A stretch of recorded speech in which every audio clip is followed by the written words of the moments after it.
కేంద్ర మంత్రి Bandi Sanjay కుమారుడిపై POCSO case నమోదైన నేపథ్యంలో బీఆర్ఎస్ పార్టీ స్టేట్ లీడర్లంతా ఫిమేల్ అంటే మహిళా సంఘాల నాయకులంతా కూడా ఈరోజు ఉమెన్ కమిషన్ దగ్గరికి రావడం జరిగింది. ప్రస్తుతం మనతో పాటు సీతాఫలం మండి కార్పొరేటర్ హేమలత గారు ఉన్నారు. వారితో మాట్లాడి మరిన్ని న్యూస్. సో ఈరోజు మహిళా విభాగం బీఆర్ఎస్ పార్టీ మహిళా విభాగం అందరం కలిసి ఉమెన్ కమిషన్కి రావడం జరిగింది. సో బేసికల్లీ మనం చూస్తున్నాం న్యూస్లో ఎన్నెన్నో ప్రచారాలు రావడం జరిగింది. ముఖ్యంగా బండి సంజయ్ గారి కుమారుడు గురించి ఏదో ఫోక్సో కేసు రిజిస్టర్ అయ్యింది అని చెప్పి, అది వాస్తవాల నిజం ఉందా లేదా అని ఒక బాధ్యత గల పొజిషన్లో ఉన్న బండి సంజయ్ గారు నా కొడుకు ఎటువంటి తప్పు చేయలేదు, దీనికి సంపూర్ణంగా మేము సహకరిస్తామని చెప్పి బయటికి వచ్చి స్టేట్మెంట్ ఇస్తే బాగుంటుండే. ఇవన్నీ ఫేక్ అబద్ధాలు అది మరి ఎఫ్ఐఆర్ చేయడము నిజం కదా, నిజంగా దాంట్లో ఏమంటారు నిజం లేకపోతే నీ కొడుకు మీద ఎందుకు ఎఫ్ఐఆర్ చేస్తారు? ఆ ఎఫ్ఐఆర్ చేసి ఎందుకు తక్కువ చేసే ప్రయత్నం చేస్తారు? ఆ మహిళనే వచ్చి ఆ అమ్మాయి ఎవరైతే విక్టిమ్ ఉన్నారో వారు అక్కడికి వచ్చి నాకు ఇట్లా ఇబ్బంది అయిందని చెప్పి చెప్పడం జరుగుతుంది. అండ్ వాళ్ళందరూ కూడా ఆ విక్టిమ్ ఫ్యామిలీ కూడా వెల్ సెటిల్ ఫ్యామిలీ, ఏదో డబ్బుల కోసమో హనీ ట్రాపింగ్ చేస్తున్నారు అని చెప్పేసి వీళ్ళు ఇంకొక దగ్గరికి వెళ్ళి కంప్లైంట్ పెట్టడం అనేది చాలా విడ్డూరంగా ఉంది. అండ్ మోర్ ఓవర్ నిన్న మనం చూసుకుంటే క్లియర్గా బండి సంజయ్ గారు మోదీ గారు వచ్చిన వేదిక మీద మన హోమ్ మినిస్టర్ ప్లస్ ముఖ్యమంత్రి రేవంత్ రెడ్డి గారు కూడా అక్కడే ఉన్నారు. మరి ఇంత జరుగుతున్నా కూడా ఎందుకు చర్యలు తీసుకుంటలేరు? గతంలో వారు చెప్పిన స్టేట్మెంట్ ఏంది, ఈ రాష్ట్రంలో ప్రజలకి సామాన్య ప్రజలకి ఎక్కడైనా అన్యాయం జరిగితే వాళ్ళు ఎవరైనా కూడా కానీ సెలబ్రిటీలో నుంచి పొలిటీషియన్స్ నుంచి ఎవరిని కూడా నేను ఉపేక్షించను, డెఫినెట్గా వాళ్ళ మీద కఠినమైన దాడి అంటే కఠినమైన శిక్షణ అయితే నేను విధిస్తానని చెప్పేసి వాళ్ళు ఎన్నో వేదికలలో ప్రజాపాలనలో ఇట్లా ప్రజలకి అండగా ఉంటామని చెప్పేసి ఎన్నో వేదికల్లో రేవంత్ రెడ్డి గారు చెప్పడం జరిగింది. నిజంగా అసలు లేను అంటున్నారు కదా, హనీ ట్రాపింగ్ అని అంటున్నారు కదా, ఆ అమ్మాయి హనీ ట్రాప్ చేసి డబ్బుల కోసం చేస్తుందని అన్నారు కదా, మరి అమ్మాయిది తప్పు ఉంటే అమ్మాయి మీద వేస్తారు కదా, అబ్బాయి మీద వేయరు కదా, మరి ఎందుకు నీ మీద కేసు రిజిస్టర్ ఎటువంటి అంటే ఆధారాలు లేకుండా అయితే ఎవరి మీద అయితే చెయ్యరు. నార్మల్గా కంప్లైంట్ తీసుకుంటారు, కానీ ఎఫ్ఐఆర్ ఆఫ్టర్ కొద్దిగా వెరిఫై అయిన తర్వాత ఎఫ్ఐఆర్ కాపీ అదంతా కూడా మనకు బయటకు వస్తుంది. సో దాన్ని బేస్ చేసుకొని మేమందరం కూడా బాధితురాలు పక్షాన నిలబడి 3 నెలల నుంచి ప్రయత్నం చేస్తున్నారంట. వాళ్ళు స్వయంగా బండి సంజయ్ గారి దగ్గర కూడా వెళ్ళారంట. అంటే మా పెద్ద మహిళా నాయకులతో సీనియర్ నాయకులతో కొంతమంది వాళ్ళు మాట్లాడడం అప్రోచ్ చేయడం జరిగింది. వాళ్ళే స్వయంగా దాని గురించి చెప్పారు. మేము వెళ్ళి బండి సంజయ్ గారిని కలిసినా వారు బెదిరించుతున్నారు, వాళ్ళ పదవిని చూసుకొని అడ్డం పెట్టుకొని ఎవరికైనా చెప్పుకోండి అని చెప్పి బెదిరింపులు చేశారని చెప్పేసి స్వయంగా వారే చెప్పడం జరిగింది. సో వారికి అండగా ఉండడానికి బీఆర్ఎస్ పార్టీ పక్షాన మేము మహిళలందరం ఈరోజు ఉమెన్ కమిషన్కి రావడం జరిగింది. వారు కూడా సానుకూలంగా స్పందించారు. దీని మీద ఎంక్వైరీ చేసి ఈ రిపోర్టు ఖచ్చితంగా పోలీస్ డిపార్ట్మెంట్కి అందించి దాని మీద శిక్ష పడే విధంగా చేయాలని చెప్పి మేము డిమాండ్ చేస్తాం. బండి సంజయ్ని రాజకీయంగా ఎదుర్కోలేకనే తనపైన ఈ కుట్రలు చేస్తున్నారని చెప్పేసి నిన్న ఒక సభలో చెప్పడం జరిగింది. ఈరోజు ఏదైతే బండి సంజయ్ వాళ్ళ కొడుకు ఒక మైనర్ బాలిక మీద అత్యాచారం చేసి మానసికంగా శారీరకంగా హింసించినారు అని చెప్పేసి స్వయంగా ఆ బాలిక వెళ్ళి పోలీస్ స్టేషన్లో కంప్లైంట్ చేస్తే 7 years శిక్ష ఏదైతే ఉందో దానికన్నా ముందు శిక్షలు పెట్టి తర్వాత శిక్షలు పెట్టకుండా ఆయనను కాపాడే విధంగా ఈరోజు ఒక హోంశాఖ మంత్రి సహాయ మంత్రిగా ఉండి కూడా ఆ మైనర్ బాలికకి న్యాయం చేసే విధంగా ఈరోజు బండి సంజయ్ గారు లేరు. కాబట్టి మేము ఒకటే అడుగుతున్నాము, తప్పు చేసింది ఎవరైనా సరే బాలికకి న్యాయం చేసే విధంగా పనిచేయాలి మనందరం. కానీ ఒక హోంశాఖ సహాయ మంత్రిగా ఉంటూ ఒక బాలిక తరపున కాకుండా తన కొడుకు తరపున చేసుకుంటూ మరి తిరిగి ఆ బాలిక మీదనే కరీంనగర్ పోలీస్ స్టేషన్లో డబ్బులు డిమాండ్ చేస్తున్నారు అని చెప్పేసి 10 సంవత్సరాల శిక్ష పడే కేసు పెట్టి ఈరోజు ఆ బాలికని ఉల్టాగా హింసిస్తున్న వైనంని మేము బీఆర్ఎస్ పార్టీ మహిళా విభాగం మొత్తం అందరం కూడా ఖండిస్తున్నాం. ఏదైతే ఇప్పుడు ఆ అమ్మాయి ఇచ్చిన కేసు ప్రకారం ఆమె ఇచ్చిన ఏదేది జరిగింది 2 years నుంచి ఏం జరిగింది ఏంటి అని చెప్పిన తర్వాత కూడా ఆ బండి సంజయ్ వాళ్ళ కొడుకు కూడా ఒప్పుకోవడం జరిగింది, ఇదంతా నిజమే జరిగింది అని చెప్పి. ఒప్పుకున్న తర్వాత కూడా తనని రక్షించే విధంగా ఈరోజు ఎందుకు ఈ రాష్ట్ర ప్రభుత్వం కానీ కేంద్ర ప్రభుత్వం కానీ ఒక చుట్టాల తిరుగా వ్యవహరిస్తూ ఒక మైనర్ బాలికని ఈరోజు ఈ విధంగా హింసిస్తున్నారు. బీఆర్ఎస్ మాత్రమే కాదండి, చాలామంది ప్రగతిశీల మహిళా సంఘాలు కూడా స్పందించినాయి, ఎక్కడికక్కడ మాట్లాడుతూ ఉన్నాయి, ఎదిరిస్తూ ఉన్నాయి. అటు పార్టీలు కూడా సిపిఎం పార్టీ వ్యతిరేకించినట్టు చూసిన పార్టీలు జాన్ వెస్లీ గారు ఖండించిండ్రు. ఒక బీఆర్ఎస్ మాత్రమే కాదు రాష్ట్రం యావత్తు అట్టుడుకుతున్నది.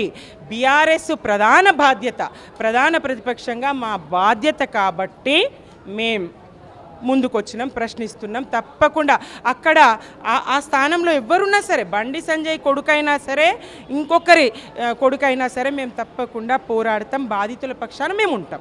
దీనిపైన అంటే ఈ సంఘటన పట్ల ముఖ్యమంత్రి, హోమ్ మినిస్టర్ తననే, ముఖ్యమంత్రి తననే ఎందుకు స్పందించట్లేదు? నిన్న హెచ్ఐసిసి గచ్చిబౌలిలో కూడా చూసినాం, వాళ్ళు ఇద్దరు కలిసి ఒక కార్యక్రమంలో ఉండడం జరిగింది. ప్రియమిత్రని సంబోధించిండు కదా, వాళ్ళు చుట్టాలన్నమాట. చట్టాలు వాళ్లకు లెక్కలోవి కావు, చట్టాల పట్ల వాళ్లకు గౌరవం లేదు, రాజ్యాంగం లెక్కలోది కాదు. పోక్సో చట్టం బీజేపీ తీసుకొచ్చింది, ఆ చట్టాన్ని వాళ్ళే అతిక్రమిస్తారు. బండి సంజయ్ గారి సుపుత్రుడు, బండి సంజయ్ గారి సుపుత్రుడు బండి భగీరథ, సాయి భగీరథ, మరి ఆయన్నే స్వయంగా అడ్డంగా దొరికిపోయిండు. నేను ఆ అమ్మాయితో 2 సంవత్సరాలుగా రిలేషన్షిప్లో ఉన్నా, ఆ అమ్మాయితో తిరుగుతూ ఉన్నా, ఆ అమ్మాయితో గుళ్ళు గోపురాలు తిరిగినా, నేను అరుణాచలం పోయినా, తిరుపతి పోయినా, విజయవాడ పోయినా, రకరకాల గుళ్ళ పేరు ఆ ఎఫ్ఐఆర్ కాపీ మీరు చూస్తే కనుక స్పష్టమవుతుంది. డబ్బుల కోసం వేధిస్తుందని చెప్పేసి ఇప్పుడు ఆల్రెడీ బండి సంజయ్ చెప్పడం జరిగింది. ఓన్లీ అమ్మాయి డబ్బుల కోసమే వేధిస్తున్నాడు అని చెప్పి. ఇది అత్యంత దారుణం. ఒక అమ్మాయి శీలాన్ని డబ్బులకు ముడిపెట్టి, ఒక అమ్మాయి జీవితాన్ని 2 సార్లు ఆత్మహత్య ప్రయత్నం చేసింది ఆ అమ్మాయి. మరి వాళ్ళేమి పేదలైనంత మాత్రాన ఆత్మాభిమానం ఉండదని కాదు, వాళ్లకు డబ్బుకు కొదవలేదు. వాళ్ళు 175 కోట్ల ఆస్తి కలిగినటువంటి వాళ్ళకు బెంజి కార్లు ఉన్నాయి, వాళ్ళకి ఫార్చ్యూనర్ కార్లు ఉన్నాయి. ఎవరన్నా ముక్కుపచ్చలారని తమ బిడ్డను డబ్బుల కోసం ఎరవేస్తారా? ఇదెక్కడి దుర్మార్గం? ఎవరేస్తారు? వాళ్ళు వేస్తారా? ఆ మాట మాట్లాడే వాళ్ళ బిడ్డను ఎరవేస్తారా? Honey trap ఎక్కడదండి? ఒకవేళ హనీ ట్రాప్ కేసు ఎట్లా అవుతుంది? పోలీసులు ఎట్లా పెడతారు? కేంద్ర హోంశాఖ సహాయ మంత్రి చట్టాల మీద ఆయనకు ఎందుకు అవగాహన ఉండదు? ఆయన ఎట్లా ఈ కేసు పెట్టిస్తాడు? కనీస అవగాహన ఉండాలి కదా చట్టాల మీద. చట్టాలన్నీ కోర్టులన్నీ నేతి బీరలో నెయ్యి చందమే, సామాన్యుల కవి ఎండమావులేనే, కర్మభూమిలో పూసిన ఓ పువ్వా, విరిసి విరియని ఓ చిరునవ్వా, కామాందుల కాటుకే బలు అయిపోయావా అని అలా పాడుకునే పరిస్థితి కదా, దుర్మార్గం కదా. ఇట్లా పరిస్థితులు ఉంటే మరి రాష్ట్రంలో శాంతి లేదు, భద్రత లేదు, మహిళలకు ఆయనకే రక్షణ లేదు. చెప్పండి అక్కడ ఇప్పుడు ఏం చెప్తారు? ఇప్పుడు బీఆర్ఎస్ పార్టీ ఓన్లీ టార్గెట్ చేస్తుంది బండి సంజయ్ కుటుంబాన్ని అని చెప్పి విమర్శలు. ఒకటి, బీఆర్ఎస్ పార్టీ టార్గెట్ చేయవలసినటువంటి అవసరం లేదు. ఇవాళ మేము ఆ అమ్మాయి పైన నేరం చేసింది, ఆ అమ్మాయిని కంప్లైంట్ ఇవ్వమన్నది మేమా? వాళ్ళే 3 నెలల నుంచి వాళ్ళు పోలీస్ స్టేషన్ల చుట్టూ తిరుగుతురు. బండి సంజయ్ని డైరెక్ట్ కలిసిరు. అయ్యా మా అమ్మాయికి అన్యాయం జరిగింది, నీ కొడుకు ఈ రకంగా నేరానికి పాల్పడ్డాడు కాబట్టి నాకు బిడ్డకు న్యాయం చేయండి అని నేరుగా బండి సంజయ్ దగ్గరికి పోయారు. ఆయన ఆమెకు న్యాయం చేయకపోగా ఆమె పైననే ఉల్టా కేసు పెట్టి, ఆ కేసును పక్కదారి పెట్టి, అంటే నేరానికి పాల్పడి అత్యాచారం చేసిన, శారీరకంగా ఇబ్బంది పెట్టినటువంటి వ్యక్తినేమో ఇవాళ బయటపడగొట్టడానికి కేసులు తగ్గించి, నేరం తగ్గించి పెట్టినటువంటి పరిస్థితి. నేరానికి గురైనటువంటి అమ్మాయి పైనేమో 10 సంవత్సరాలు శిక్ష పడే కేసులు పెడతాడు. అంటే ఇవాళ ఆయన హోంశాఖ మంత్రి అనేది ఏదైతే ఉందో దానికి ఉన్నటువంటి ఆ పవర్ని, ఆ అధికారాన్ని ప్రజలకు ఎక్కడ అన్యాయం జరిగితే అక్కడ వాళ్ళకు ఉపయోగపడాలి.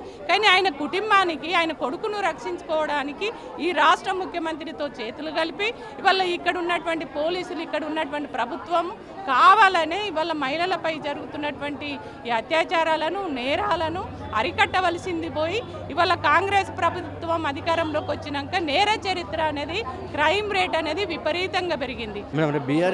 బీఆర్ఎస్ పార్టీ టార్గెట్గా బండి సంజయ్ కుమార్ని టార్గెట్ చేసిందని చెప్పేసి బయట ఆరోపణలు వస్తూ ఉన్నాయి. ఏ విధంగా టార్గెట్ అనిపిస్తుంది? మనకు చూస్తున్నాం కదా, టార్గెట్ అమ్మాయిని చేయబడ్డారు. ఇప్పుడు బీజేపీ పార్టీని టార్గెట్ చేయాల్సిన అవసరం ఏముంది? మీరు ఇప్పుడు 2 టౌన్ పోలీస్ స్టేషన్లో ఒక కేసు రిజిస్టర్ అయింది. ఆ కంప్లైంట్లో కంటెంట్స్ చూస్తూనే తెలిసిపోతుంది. It is his own faults. ఆ అబ్బాయి చేసిన తన ఓన్ తప్పిదాలు. ఏ విధంగా అయితే ఒక మైనర్ బాలికని లైంగిక వేధింపులకు గురి చేసిండో ఆ కేసు నుంచి బయటపడాలనే ఉద్దేశంతో ఒక తప్పుడు కేసు పెట్టి ఆయనని రిజిస్టర్ చేయించి ఆ అమ్మాయిని అక్యూజ్ నెంబర్ 1 చేసిండు. అంటే ఒక సంపన్న కుటుంబానికి చెందిన వ్యక్తో, లేకపోతే ఒక మోస్ట్ పొలిటికల్ ఇన్ఫ్లుయెన్స్డ్ పర్సన్ సంబంధించిన కొడుకో కూతురు అంటే వాళ్ళైతే చట్టం ఒక రకంగా మారుతుంది, సామాన్యులకు ఒక రకంగా మారుతుంది అనేది తెలుస్తుంది. ఇక్కడ అమ్మాయికి సంబంధించిన, అంటే బాలికకు సంబంధించిన మాట కూడా వాళ్ళు డబ్బులు ఉన్న వాళ్ళే అని చెప్తున్నారు. ఇప్పుడు డబ్బులు లేని వాళ్ళు ఇట్లా ఎక్స్పెక్ట్ చేస్తున్నారని చెప్తే వేరే అనుకోవచ్చు. డబ్బులు ఉన్న వాళ్ళు కూడా పెద్ద పార్టీని చూసి ఎక్స్పెక్ట్ చేస్తున్నారు అనుకోవచ్చు కదా. లేదు, దట్స్ వాట్. ఇప్పుడు ఏంటంటే ఆ అమ్మాయి ఫ్యామిలీ కూడా చాలా well of family. Well of family, well settled family. నేను 5 కోట్లు డిమాండ్ చేస్తే నేను ఒకసారి 50,000 ఇచ్చానని చెప్పి ఏదో కంప్లైంట్లో రాసుకున్నాడు, హనీ ట్రాప్ అన్నాడు, బ్లాక్మెయిల్ అంటున్నాడు. అదంతా తప్పు. కావాలని చెప్పి అతను చేసిన లైంగిక వేధింపుల కేసు నుంచి ఎస్కేప్ అవ్వాలనే ఒక దురుద్దేశంతో పోలీసుల మీద ఇన్ఫ్లుయెన్స్ చేసి అలాంటి ఒక తప్పుడు కేసు రిజిస్టర్ చేయించాడు ఆ అమ్మాయి మీద. అంటే ఇక్కడ దీనికి సంబంధించి ముఖ్యమంత్రి రేవంత్ రెడ్డి కూడా అటు హోమ్ మినిస్టర్ ఇటు ముఖ్యమంత్రి దీనిపైన ఎట్లాంటి స్పందన లేదు. నేను కూడా హెచ్ఐసిసిలో వీళ్ళిద్దరు కలిసే ఒక ప్రోగ్రామ్ ఏర్పాటు చేయడం జరిగింది. సో ఎట్లా చూస్తారు రేవంత్ రెడ్డి? ఇంకా ఇవి ఎప్పటికన్నా పొలిటికల్ ఓకే, వాళ్ళ ఫ్రెండ్లీ రిలేషన్షిప్ ఏదున్నా when it comes to POCSO act ఒక మైనర్ బాలిక వేధింపుల కేసుకి సంబంధించింది అయితే అట్లాంటి దోస్తీ అన్నీ నడవద్దు, బాగుండదు కూడా చూసే వాళ్ళకి. సో ఖచ్చితంగా మరి ఇప్పుడు హోంశాఖ అయితే చీఫ్ మినిస్టర్ గారి చేతిలోనే ఉంది. ఆయన ముందుకొచ్చి స్పందించాలి, మరి తీవ్రమైన చర్యలు చేపట్టాలని చెప్పాలి. ఏ విధంగా అయితే జానీ మాస్టర్ మీరు అన్నట్టుగా ఇంతకుముందు కూడా వేరే బ్రదర్స్ కూడా అడిగారు, వేరే కేసులలో ఏ విధంగా చెప్పారో చట్టంకి చుట్టం కాదు, చట్టం ఎవరికి చుట్టం కాదు. ఇది అడ్వకేట్ లలితారెడ్డి చెప్పినటువంటి విషయాలంటే చట్టం ఎవరికి చుట్టం కాదు, కంపల్సరీ నిందితులకు శిక్ష పడుతుంది. కంపల్సరీ ఇందులో ఉన్నటువంటి బండి సంజయ్ కుమార్ రెడ్డి ఎవరైతే ఉన్నారో కంపల్సరీ భగీరథ్ అనే వ్యక్తికి డెఫినెట్గా చట్టం తనని తప్పనిసరిగా శిక్షిస్తుంది. దీనిపైన కోర్టులు ఎట్లాంటి చర్యలు తీసుకోబోతున్నట్టు వేచి చూడాలని చెప్తున్నారు. అంటే ఒకవైపు రేవంత్ రెడ్డి నిన్న మనం హెచ్ఐసిసి నరేంద్ర మోడీ ఆధ్వర్యంలో నిన్న గచ్చిబౌలిలో జరిగినటువంటి సమావేశంలో హెచ్ఐసిసి సమావేశంలో మనం ఇటు బండి సంజయ్ని ఒకవైపు ముఖ్యమంత్రి రేవంత్ రెడ్డిని కలిసి చూసినాము. అయితే అప్పుడు కూడా వాళ్ళిద్దరూ ఫ్రెండ్లీగా ఉండి మాట్లాడడము, దానికి సంబంధించి మళ్ళీ ఈ కేసు బయటకు రావడము, ఇవన్నింటినీ కూడా కొంచెం తెలంగాణ ప్రజల్ని కూడా తెలంగాణ రాష్ట్ర వ్యాప్తంగా తెలంగాణ ప్రజల్ని ఈ కేసు వైపు పూర్తిగా మళ్లించే ప్రయత్నం చేస్తుంది. అంటే ఈ ఘటనకు సంబంధించి రేవంత్ రెడ్డికి ఈ బండి సంజయ్కి ఇద్దరు కుమ్మక్కై ఉన్నారు. ఈ కేసుకు సంబంధించి రేవంత్ రెడ్డి ఈ బండి సంజయ్ కుమార్ని కాపాడుతున్నాడని చెప్పేసి విశ్లేషక వర్గాలు చెప్తున్నటువంటి విషయం. Camera person Srikanth Reddy, signal TV, Hyderabad.